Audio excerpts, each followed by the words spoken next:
Hello friends, আজকে সকালবেলা থেকে ভিডিও শুরু করতে পারিনি, তো এখন থেকে ভিডিও শুরু করলাম। অনেক কাজকর্ম আমার হয়ে গেছে। সকালবেলা রোজ দিনের মতো বাচ্চা যেমন এসেছিলো, ওদেরকে ছুটি দিয়ে তাড়াতাড়ি করে মেয়েকে খাইয়ে নিয়েছিলাম। মেয়ের জন্য আজকে ডালিয়া আর ওর বাবার জন্য ভাত ছিল, তো ভাত আর কালকে একটু তরকারি ছিল, তো সেটা দিয়ে আর একটু ডিম ভেজে দিয়েছিলাম। আর আমার জন্য রাই পাপা একটু পরোটা এনে দিয়েছিলো, সেটাই খাওয়া হয়ে গেল। তো মুরগিগুলোকে খেতে দিয়ে জল টল সমস্ত তোলা হয়ে গেছে আমার।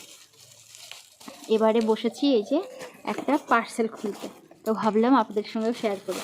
তো এই যে খোলা আমার হয়েই গেছে, তো ভাবলাম এখন থেকে ভিডিওটা শুরু করি। তো এইটা নাকি আমার মেয়ে ফাটাবে, এইগুলো হচ্ছে ফাটানো দেয়। তো মেয়েকে বলেছি, মেয়ে বলছে আমি ফাটাবো। নিলাম হচ্ছে একটা বাদাম তেল, মেয়েও গায়ে দিতে পারবে, চুলেও দিতে পারবে। আর এটা হচ্ছে আমি অনেক রিভিউ দেখেছি, অনেক দিন থেকেই মানে নেওয়ানেও ভাবছিলাম। তো যাই হোক, এই যে নিলাম বাদাম তেলটা, খুবই ভালো নাকি, তো দেখি ব্যবহার করে। এই যে এটা হচ্ছে কাঁচের বোতল এসেছে, এরকম কাঁচের বোতল এসেছে। এই যে বডি লোশন নেওয়া হয়েছিল, তো শীতের শেষের দিকে সেটা শেষ, তো আমি আর বডি লোশন নিলাম না, এটাই নিলাম। দেখি এটা কেমন কি। ভাবলাম যে আর বেশি দিন তো শীত নেই গায়ে, আর এরপরে আর কিছু মাখাও যাবে না, তো এটা নিয়ে দেখি, মাঝে মাঝে থেকে গেলে চুলেও দেওয়া যাবে, আবার আমার মেয়েও ব্যবহার করতে পারবে, আবার কিছুদিনের জন্য হয়েও যাবে। খাটাতে পেরেছো? সকালে তো রান্নাবান্না ওই তো ফাঁকি দিয়ে করলাম। মুরগিগুলোকে সকাল থেকে দুবার করে খেতে দেওয়া হয়ে গেছে। গাছের কুল একদম শেষের পথে, এবার ডালগুলো কেটে ফেলতে হবে। পর্তুলিকাগুলো এখন মাটিতে লাগিয়ে দিয়েছি ওই মালার থেকে তুলে, তার কারণ হচ্ছে মালাতে একদম নিচের দিকটা উই পোকা লেগে খেয়ে ফেলেছে, তো ভাবলাম যে তাহলে নিচেই লাগিয়ে দিই, ওই জন্য নিচে লাগিয়ে দিয়েছি। এই যে, আর এগুলোতে জল দিলাম। রাহির পাপাকে অনেকবার ফোন করলাম যে তোমার দুপুরে যখন পড়ানো নেই, আজকের দিনটা বাড়িতে এসো, বাড়িতে কিছু কাজ আছে যেগুলো আমার দ্বারা সম্ভব না আসলে। ওই জন্য রাহির বাবা বাড়িতে আজকে, আর রাহিকে দিলাম চান করিয়ে। সকাল থেকে ঘরের সমস্ত কাজকর্ম সেরেছি, ততক্ষণে মেয়ে একটুখানি ফোন দেখছিল, না হলে হয়তো ঘরের কাজকর্ম কমপ্লিট করতে পারতাম না। একটু একটু বড় হচ্ছে, ওর সমস্ত টাইমটা চাই যে ওর কাছে কাছে থাকি, ও যেটা বলছে সেটাই গুরুত্ব দিই, কিন্তু দেখা যায় যে সমস্ত কাজকর্ম থাকে, সংসারের কাজকর্ম তো আর কম নাই। তো যাই হোক, এখানে এই কুলের কথা বলছিলাম যে এই সাইডটায় এসে এই কুলগুলো মোটামুটি আমরা খেতে পাচ্ছি আর কি। জুড়ে দিয়েছো? বাহ, ভালো। জুড়ে গেছে? নাও তুমি খেলা করো।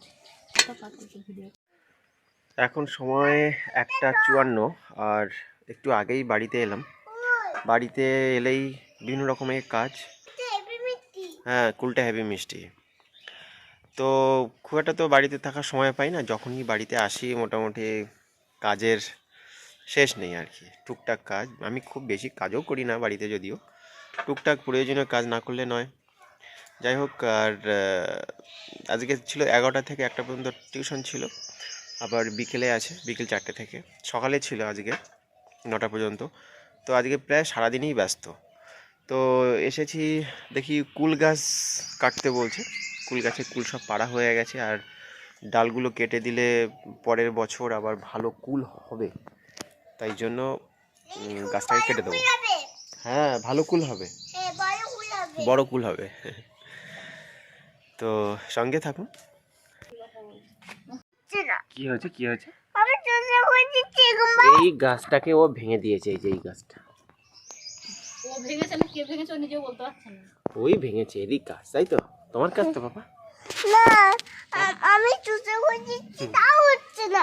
ও নাকি সোজা করে দিয়েছে, তাও হচ্ছে না। গাছ ভেঙে দিলে আর হয় কখনো? এই গাঁদা ফুলের গাছটা বেশ ভালো ফুল এসে।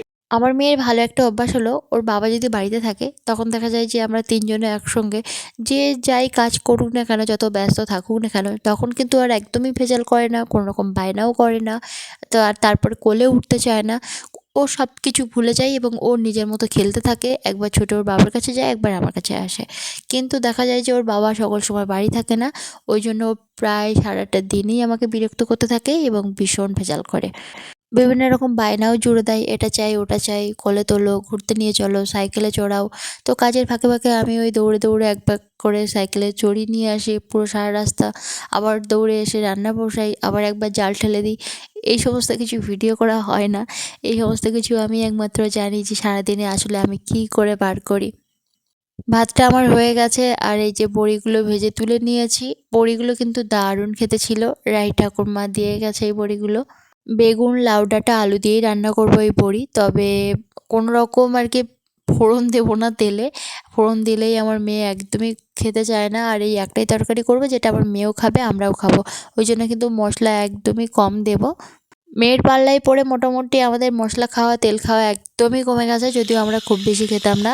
আলু বেগুনটা একটু আলাদা করে ভেজে নিতে হতো, কিন্তু উনানের আঁচ যেহেতু একটু বেশি করা হয়, তো তার জন্য এমনি একটু ভাজতে ভাজতেই সমস্ত সব লাল হয়ে আসবে, তো ওই জন্য আলাদা করে কিছু ভাজলাম না আর কি।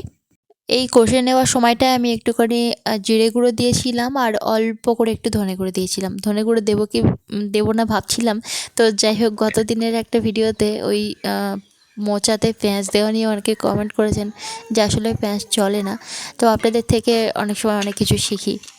নেক্সট টাইম হয়তো আর দেবো না কোনো দিন। একটা কাজ করতে গেলে 2 ঘন্টা আমার দেরি হয়। আমি ঝাড় দিই, ও নাকি ঝাড়পাট দেবে। ও তো জীবনেও বলে না ঝাড় দেবো, বলে ঝাড়পাট দেবো। তো অন্তত ঝাড় দিয়ে অন্তত চান করতে যাই। রান্না হয়ে গেছে, দেখো অবস্থা, দেখো অনেকক্ষণ থেকে এরকম করছে। ও প্রত্যেকটা কাজে ওকে হেল্প করা চাই, আর বলে কি আমি মাকে হেল্প করে দিই। মাকে হেল্প করা বাদ দিয়ে মাকে পুরো মানে পুরো শাস্তি দিস তুই। দে জপ দে।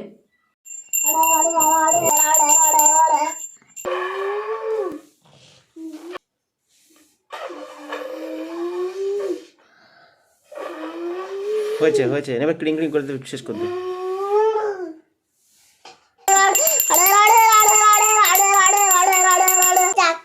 সামনে যাবি বাজা।